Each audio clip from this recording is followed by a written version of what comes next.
Mais uma questão a ser respondida. Agora a letra J. Temos que levar em consideração, para responder a letra J, o enunciado. Por conta de um levíssimo descuido na direção do seu veículo, Marcos alega, melhor dizendo, Mateus alega que Marcos lhe causou um dano material de 100 mil.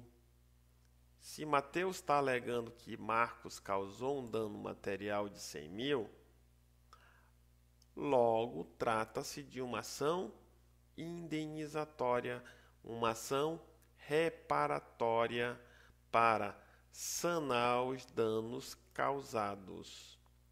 Vamos para a questão J, embasado no iniciado, indique a medida jurídica. Qual é a ação mais adequada para que as partes autoras, quem é a parte autora da demanda? Mateus, compareça em juízo para requerer a reparação dos danos causados. Lembrando o artigo 189 do Código Civil. Nasce o direito de agir, a pretensão, quando for violado um direito. Então, aqui no caso, olha só o artigo 189 acontecendo, nasceu para Mateus o direito de reparação de um direito que foi violado por Marcos. Então, qual é a ação? A ação para reparar o dano sofrido por Marcos, ou seja, uma ação indenizatória. E não devo afastar o artigo 944. A indenização será proporcional ao dano. Letra K. Embasado naquele enunciado do acidente de trânsito envolvendo Mateus e Marcos, indique o prazo legal, evidenciando o termo inicial, quando começa a fluir o prazo, que a parte autora, no caso Mateus, tem para apresentar a ação indenizatória, pedir a indenização dos danos materiais no valor de 100 mil que ele alega ter sofrido, para que se evite a prescrição. Lembrando que o artigo 189 do Código Civil diz que, violado o direito, nasce para Marcos o direito de ação, o direito de pedir. Só que esse direito não é ad eterno, ninguém pode ficar à mercê de uma ameaça de ação para sempre. A legislação diz, olha, você tem o direito de agir, caso queira, não é obrigado. O direito de ação é um direito subjetivo e está esculpido no ordenamento jurídico, seja no artigo 189, seja no CPC. E diz, mas se você não exigir o seu direito nos prazos do artigo 205, regra geral, ou 206, exceções, ocorrerá a prescrição, ou seja, perde-se o direito de agir. Vamos lá para o artigo 206, que fala ele diz o seguinte, prescreve-se em 3 anos a pretensão para reparação civil. Lembra que nós vimos na questão anterior que ele quer a reparação dos danos sofridos? Logo, a natureza jurídica da demanda é reparação civil. Então, se ele quer a reparação civil, ele tem que exercer esse direito no prazo de 3 anos, contados de que momento? Do momento que aconteceu o sinistro. Vamos para a letra L. Embasado no enunciado e no CPC, mais uma vez, acidente envolvendo Marcos e Mateus. Considerando que a parte autora, no caso, já sabemos, identificamos que é Mateus, seja absolutamente incapaz. Absolutamente incapaz são aqueles casos previstos no artigo 3º do Código Civil, ou seja, só serão considerados absolutamente incapazes os menores de 16 anos. Então, vamos levar em consideração. Tem um bem violado, um veículo de Marcos ou de Mateus, que foi violado por Marcos. Não quer dizer que Mateus, 16 anos, estaria dirigindo o veículo. Poderia ser seu pai. Mas quem teve o direito violado foi Mateus, que é o proprietário do veículo. Então, uma casa, por exemplo, também. Mas vamos atentar para o problema. E o problema pergunta: tem prazo legal? É o mesmo prazo legal que está constando no artigo 206? Esse prazo serve tanto para os capazes como para os incapazes quando ele buscar a reparação dos seus direitos, a reparação cível de um direito violado. Ocorre a prescrição no mesmo prazo de 3 anos?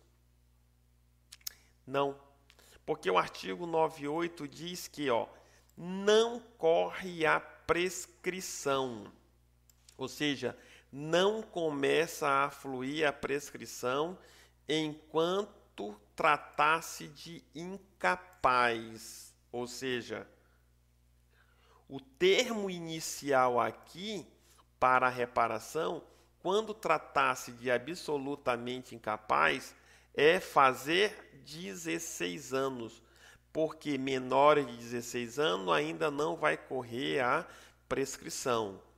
Muitas pessoas se equivocam e colocam como sendo a base 18 anos, e não é bem isso. O artigo 98 é bem claro ao dizer que não corre a prescrição tão somente para os absolutamente incapazes. Aos relativamente incapazes, a prescrição vai começar a fluir da data do sinistro. Letra M. O mesmo problema, acidente de trânsito entre Mateus e Marcos. À luz do CPC, explique-se as partes da demanda. Quem são as partes? Marcos e Mateus possuem capacidade de ser parte, evidenciando quando inicia a referida capacidade. Primeiramente, Marcos e Mateus não está falando que eles são incapazes, ou seja, não estão enquadrados no artigo 3º e nem tampouco estão enquadrados no artigo 4º do Código Civil, ou seja, não são incapazes. Logo, eu posso dizer, toda vez que eu tiver uma pessoa com capacidade, ela tem capacidade de ser parte. Ou seja, se ele tem capacidade de direito, tem capacidade de ser parte. Vamos lá. Quando é que nasce essa capacidade de direito? Conforme aulas do professor que ensinava direito da personalidade do Código Civil, nós temos que a personalidade civil da pessoa começa com, olha o termo inicial, nascimento com vida. Então, Marcos e Mateus têm capacidade de ser parte? Tem. Para ter capacidade de ser parte, basta ter o primeiro evento, nascimento com vida. E com esse nascimento com vida, nasce a personalidade civil. Professor, então, nascituro não tem capacidade de ser parte, porque ainda não teve o evento nascimento com vida. Logo, nascituro não tem personalidade civil. Então, os interesses do nascituro serão pleiteados em nome da genitora e não no nome do nascituro. Por quê? Porque nascituro não tem personalidade civil. É uma característica que só vem com o nascimento com vida. Ele tem direitos desde a concepção. Os seus direitos estão salvos desde a concepção. E um dos maiores direitos do nascituro que nós podemos trazer é o direito à vida, o direito do nascimento com vida. Alimentos, portanto, serão sempre pleiteados quando tratar-se de nascituro em nome da própria genitora, que é a guardiã do nascituro. Letra N, também embasado no enunciado, ele pergunta se as partes, e vamos identificar, Marcos e Mateus, possuem capacidade de estar em juízo. Olha só uma diferença. Capacidade de ser parte necessita tão somente do evento nascimento com vida. Capacidade de ser parte tem que ter capacidade de direitos. O nascimento com vida dá às partes a capacidade de direitos. Mas a capacidade de estar em juízo, ela depende da capacidade de fato. Capacidade de direito, capacidade de estar, de ser parte, nascimento com vida. Capacidade de fato, exercício pessoal de seus direitos. Todo aquele que está no exercício pessoal de seus direitos tem capacidade de estar em juízo. Observa que o artigo 70 do CPC apenas fala no exercício de seus direitos, mas o incapaz exerce os seus direitos através da representação ou da assistência, conforme determina o artigo 71. Mas o incapaz não consegue exercer os seus direitos de forma diretamente, pessoalmente. Então, capacidade de fato é quando ele consegue exercer todos os atos da vida civil pessoalmente. Aqui, direito não é só direito no sentido estrito, é no sentido amplo, direitos e obrigações. Todos os atos da vida civil, de forma pessoal. Ora, se Marcos e nem Mateus está informando que são incapazes, logo eles podem estar em juízo. Eles têm a capacidade de entender o processo. E eu vou dizer outra coisa, capacidade de estar em juízo e capacidade processual é a mesma coisa.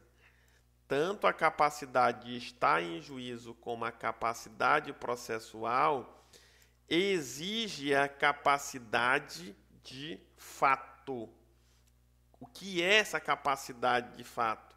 É a capacidade de exercer, praticar todos os atos da vida civil de forma pessoal, exercer pessoalmente os direitos.